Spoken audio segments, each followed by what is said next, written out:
I'm Gene Francois, and today we're talking about Ben Reaper 3, the New Testament by Babytron.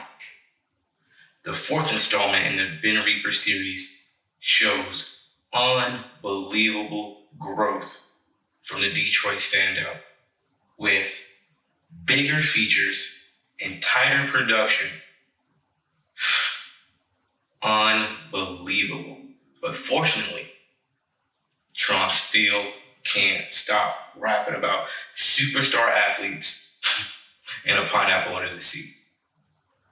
Now, if I'd have told you about Babytron and the dog shit militia around 2019, 2020, you'd have thought I was making a joke, telling you about some meme or some viral video on TikTok.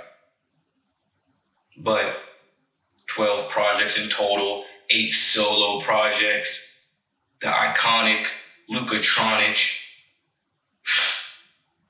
double XL freshman freestyle, iconic no jumper interviews.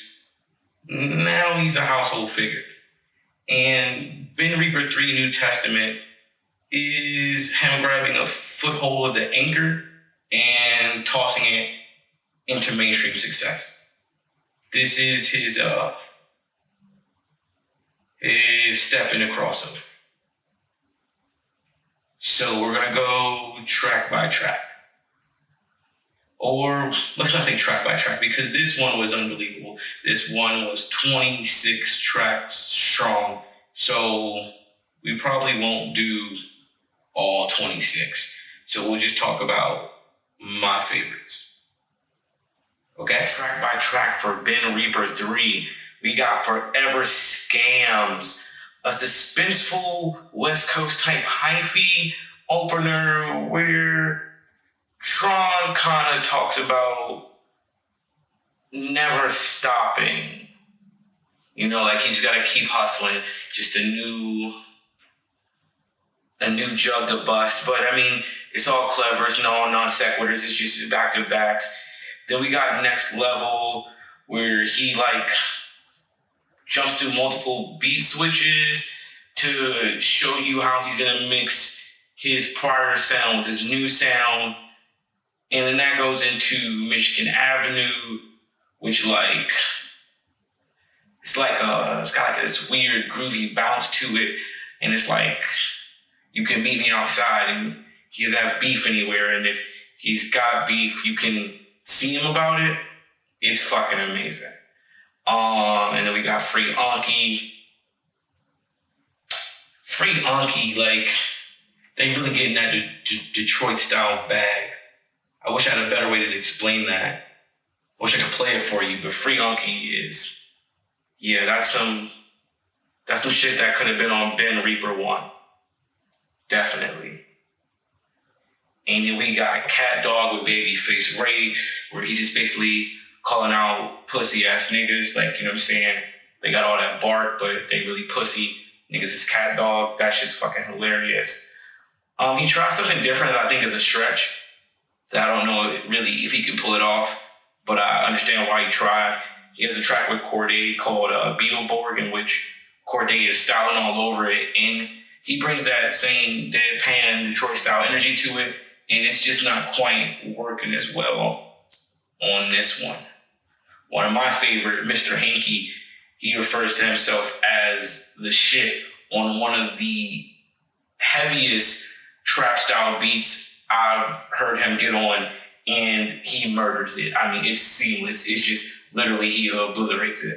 Then we have Remote Control, which is like 3 or 4 beat flips, and he kind of like keeps the same vein of the song, but a totally different song with each flip.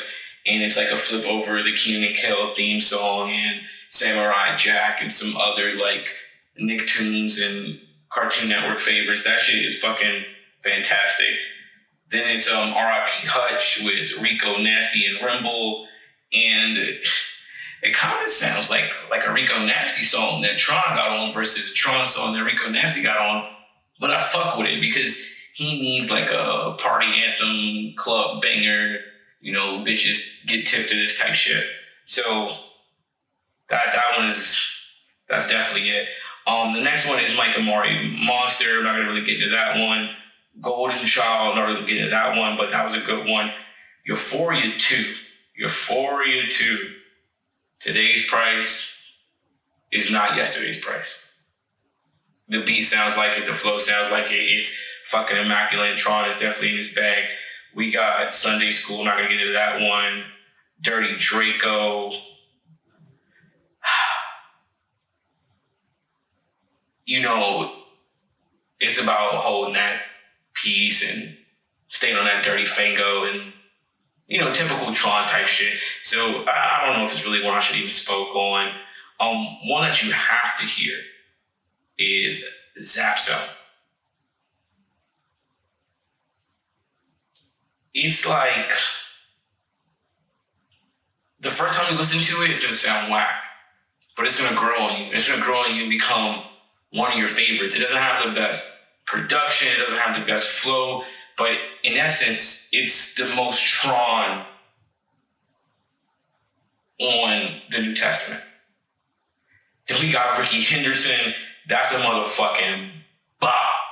I don't even know how my man know about Ricky Henderson. My man said, go do your history. Shout out to motherfucking multi-MLB All-Star Ricky Henderson for stealing them bases. He made that shit about jugging. Shout out to that nigga. Waffle House is a Detroit posse cut. If you got 3 minutes, listen to it. You know, he's got everybody on it. Shitty Boys, RMC Mike, Babyface E, Jay Hunted, Prince Jeff, Hefe, my bad. It's like, it's deep. It's deep. Then we got mainstream Tron 2.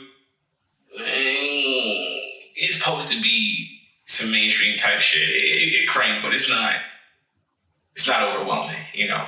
But once again, we've gotten pretty deep at this point. Now we're like 18, 19 tracks in, and you're getting a little bit of fatigue, but they're still bangers. You got 100 overall. 100 overall is a banger. Turn that shit up to the max when you're getting ready to work or go to the gym.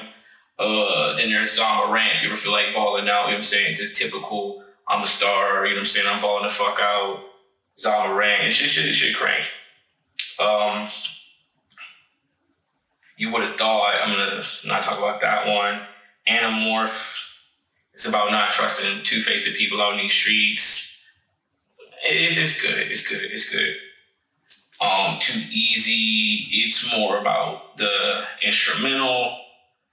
Then we got Tronlation 2827. That one.